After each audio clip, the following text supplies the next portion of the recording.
So, I've been talking with Bentley, and he let me know that it really wasn't cool the way I undermined his authority in the last world and skipped over the first level barrier by not getting all three keys before going over to the crab level. And, I gotta admit, like, it didn't feel great to undermine his authority like that, and it shouldn't happen again. But it's gonna. So, if we head over to this corner right here, and jump on it just right, we'll trigger one of those nifty catapult glitches that I told you about in the first episode. Go ahead and equip roll. Mosey on through here. And I'll show you just how much Bentley knows. We made it. Oh, nice. We are a little stuck here, I think. Actually, I wonder what happens if I do roll down here. Nice. So, we're here in the main hub. Let's see just which level I take on. Actually, I believe I'm going to do one of my favorites, which should be that one up there.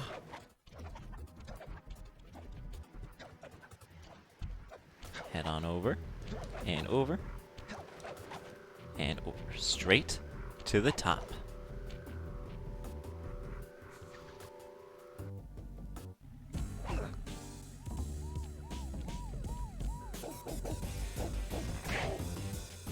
That enemy started off exactly far enough away for us to smack him out of range. So, here we are on Straight to the Top, one of my favorite levels just because it has such a really cool wide open design all the way on this rooftop. We've got these cars that have these bottles, and when we land on them, these magnets they're attached to, which I don't know why they're all the way up here, but they'll creak and groan. But I say I trust American engineering. Those won't fall. We're nice and safe up here. Oh no. Okay, that wasn't me. I don't know, someone was messing around. I know they look like you can't climb on them, but with your thieving skills, I bet you can pull it off. Bentley, I don't think it's an issue about how difficult they are to grab onto. I think that neon tubes are like 5 kajillion degrees. Maybe that's Sly's secret of being a master thief. He's lost all the feeling in his hands. Now we've got to climb all over Mugshot's name. You know, I guess you could say Mugshot really made a name for himself here. Why am I allowed to do this? Alright, we're gonna jump right on down here, made it to the next checkpoint. There are tons of bottles hidden all over the place. Another car, you know, just hanging on a magnet. Hopefully that one won't.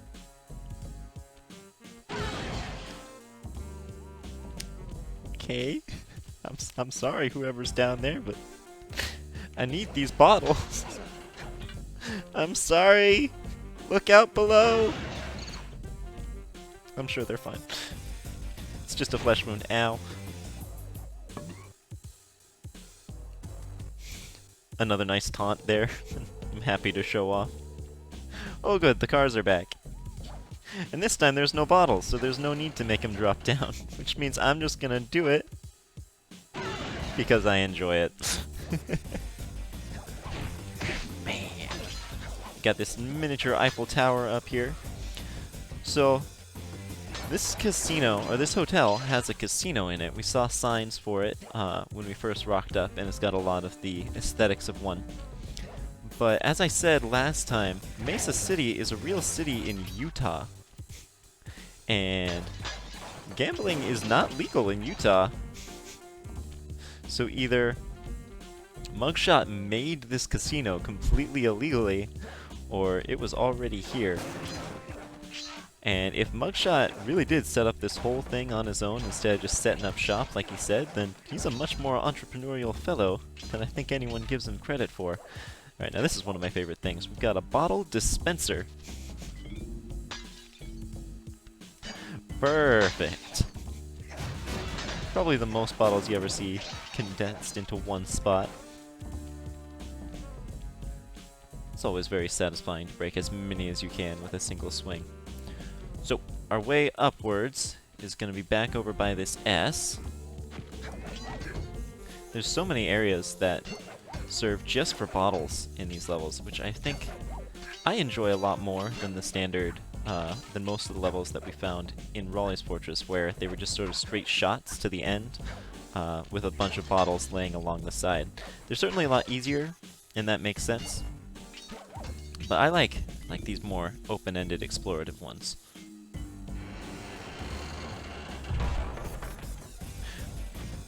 I don't know if this is up to code. Sly weighs what, like 80 pounds?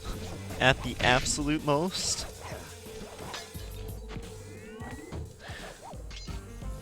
Well, Mugshot, I'm gonna say, this might not be a very tight operation you are running here, after all. Sorry, buddy.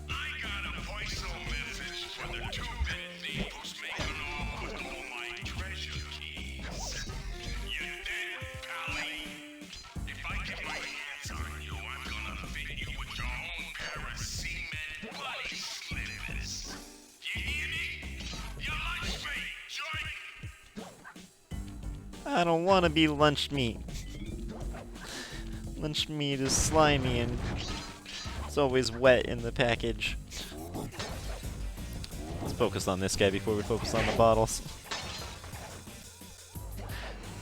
I wanted to do this level specifically because it's funny that we've only gotten a couple treasure keys and yet Mugshot specifically mentions how many we've made off with there. So we are a little short here. Come up 6 short on bottles. Oh look, there's one. Wait a minute.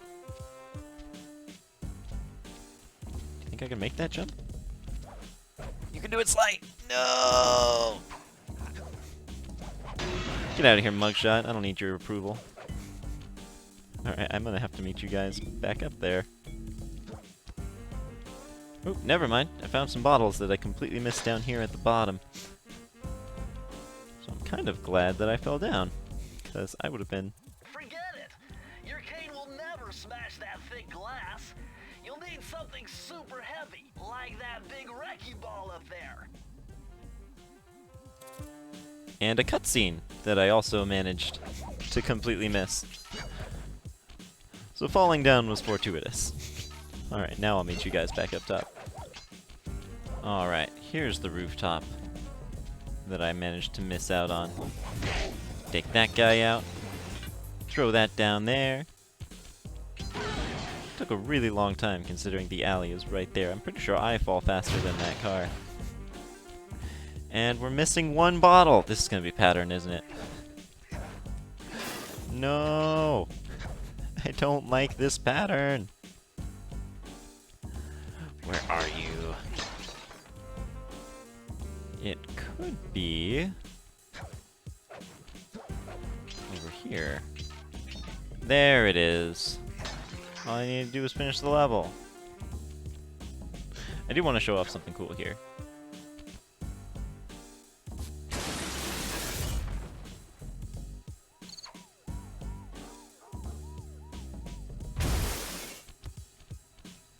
And there's our key. And this is an interesting case of evolving level design. We can now shortcut our way all the way back to the top. I can't think of any other level in the game that actually changes in a dramatic fashion as you play it. Never mind, I can completely think of one of those. But it is rare. Least 140 to figure this one out. Dial in 468. IQ. the most useless number in the world.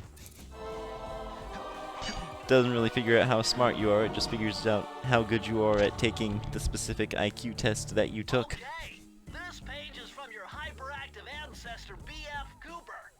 He discovered a way to speed up the clock. Perfect for those long stakeouts. Just hold down the triangle button to use it. So we got the slow motion fall last time, now we've got fast motion everything, which is also very silly. I do wish you could roll while using this, but it makes sense that you can't. Everything just goes so much faster. Speedruns for this game, at least 100% speedruns, beeline to that power-up, and then spend the rest of the game with the triangle button hold down, which I just find very amusing. But enough wasting time on this level, I've fumbled around already. Let's get that key.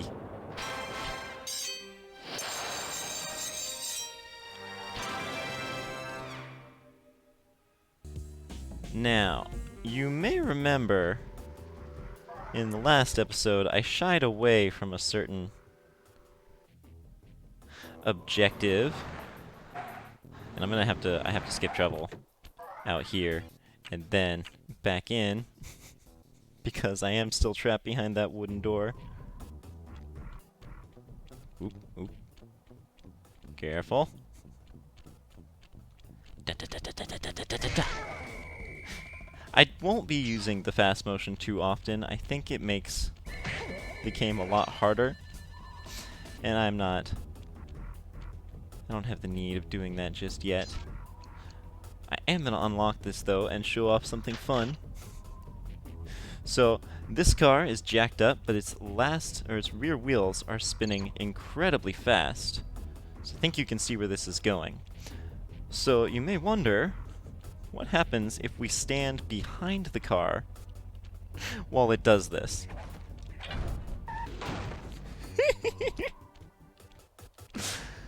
It launches us all the way over here. I might be trapped again. This is the most trapped I've ever been. We can do it, Sly. I believe. I'm losing belief. I'm believing less and less with every second. Alright, I no longer believe. Hang on. So, I shied away from a specific level last time, but now it's time to meet my arch enemy.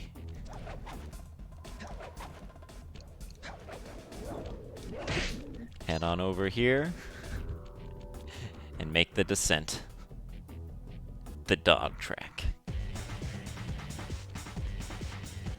Hurry, what's going on down there? Well, I drove to this hot dog stand for a quick snack, and the next thing you know, I'm getting challenged to a race by these gangster dogs. Is there a key in it for the winner? Yeah, 3 times around the track for a key. It's all you, man. Drive the van with the left analog stick. And if you manage to pick up any nitro power-ups, you can get a boost by pressing the square button. Go get them. I'm on it. Our second minigame of this group of levels. Murray once again getting some time to shine. The thing is, I really despise these van controls. They are so unwieldy. It also feels very strange that you go forward by holding forward instead of pressing a button. And all of the cars get such a huge head start on you. My one recommendation is nitro should be used on corners. Cornering is going to be the slowest thing, so get a sharp turn and then boost yourself around to regain your momentum. That is my only advice, and I am in last place going into the second lap, so clearly I probably need better advice. Oop, oop, here we go. Here we go. Got something doing. There we go. Third place. We're up, we're going, we're going. This usually takes me about like 8 tries, so I'm gonna be shocked if I manage this on my first, but we'll see how it goes. Anything is possible. We can do it. The track is really simple. There's no shortcuts or anything to take. Boosting off of a ramp doesn't really gain you a whole lot of speed. All the cars are unique. This one with all the horns on its back is always playing this like 2-second jingle. The cars can all collect nitro. They will never use them though. They just served as a way to get it out of your way. There is no way. There is no way I just did this. Did I do it? They're all way back there. This isn't Mario Kart. There's not going to be any blue shells. I just nailed it. All right. Ooh, oh man, I was dreading that.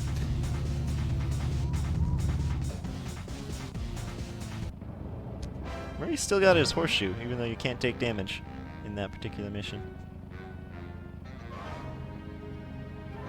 Well done, Murray. Take a break, you've earned it. So that's gonna do it for our progress through Mugshot's Turf this episode. Let's get into our speedrun. And our speedrun subject today is High Class Heist. Now this is a pretty straightforward level, but there are some fun skips that are possible.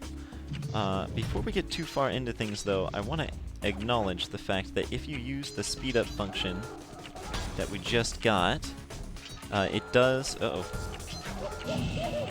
it does speed up the clock as well, so don't get too smart about that. I am going to equip my roll before taking on this for real.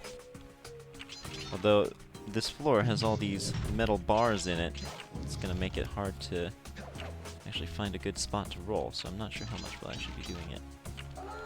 Oh no. I'm not too worried about losing time because there's some good stuff you can do in this particular room. These bars are low enough to jump over. We're just going to save a ton of time. We're just going to roll straight past these belly floppers. And we should basically have this as long as we don't trip this alarm. Alright, another good skip is we can jump around the inside ledge of these corners here. Oops. Uh-oh. I think that did it. I got a horseshoe and everything. One last time with feeling. We got this. We got this. I was tripping too many alarms, playing a little recklessly. Take your time, because we're going to save it. This run never happened.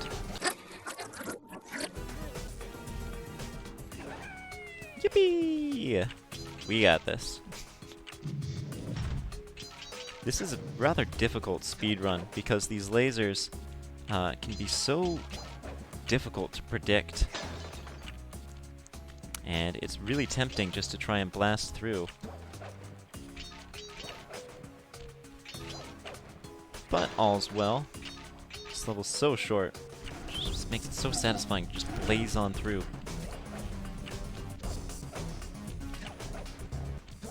Although, these lily pads you gotta be pretty methodical about. Oh man! I'm honestly proud of that recovery right there.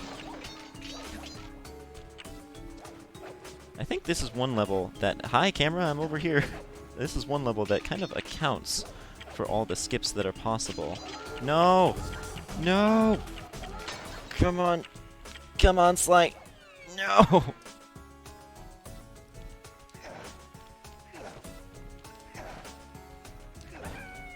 That bodes well. You know, maybe this is a level where slow motion jumps would come in handy, but I refuse. I absolutely refuse. Alright, we're gonna roll down this hill, save a bit more time there. Trip the alarms to lose any time I just saved. How many tries is that? That's like 5, right? Losing faith. Losing faith a lot. Well, time to show game over, looks like. It asks if you want to try again, and then it's functionally no different from a death. That's not entirely true. If you've tripped any checkpoints, you will go back to the very beginning of the level instead of the checkpoint. But the levels are usually so short that it doesn't matter. I'm gonna cry. If I've learned anything doing this, it's that you do have to be really gutsy about these lasers. Skip past them in these really tricky ways. Although those timed out perfectly. Now let's roll. Jump. Jump. No. That doesn't count. I think I've still got enough time to do this, though. Camera! I know that's a difficult thing to do, but I believe in you. I believe in the me that believes in me.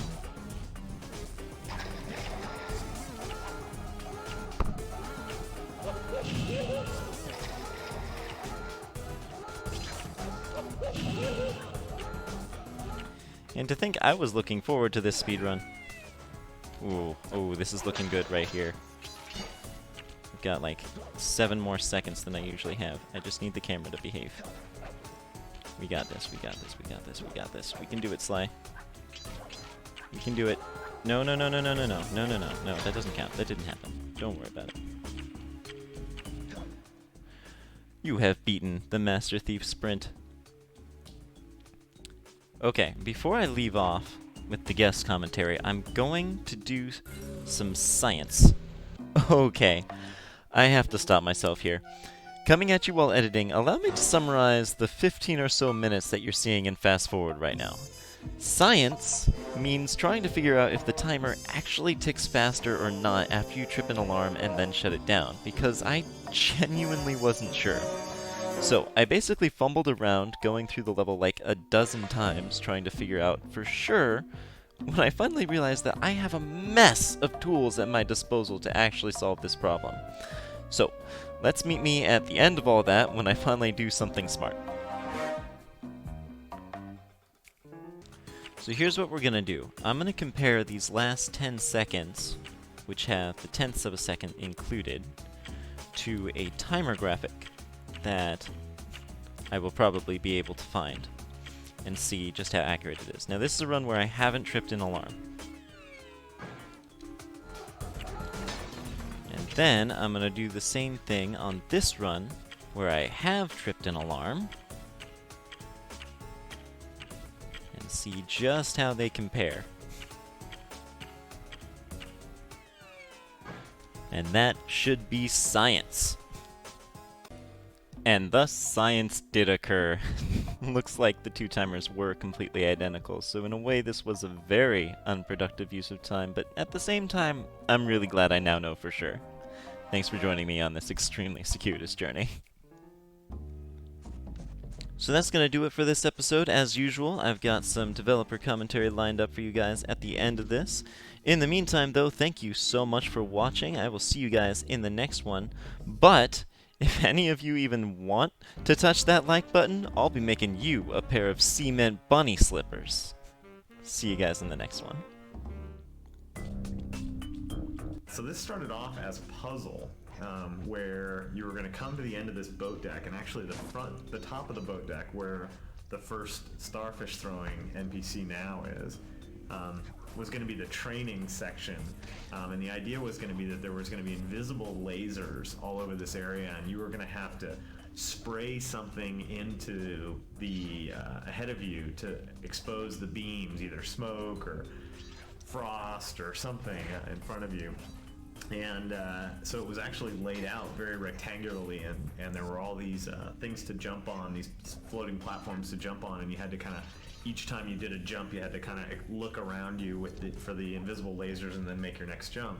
And as we backed away from the puzzly, slower gameplay, that was the first idea that went away. Yeah. So then what came? Well, there was also the idea of once you got to the rear set of the buoys that floated on the water, that there was a giant fish that was sitting below you. Oh yeah, the giant fish. And he was the one that paced you and made you want to move forward faster and get through the level, or otherwise he'd come up and gobble you up. Yeah, so the giant fish, he got cut.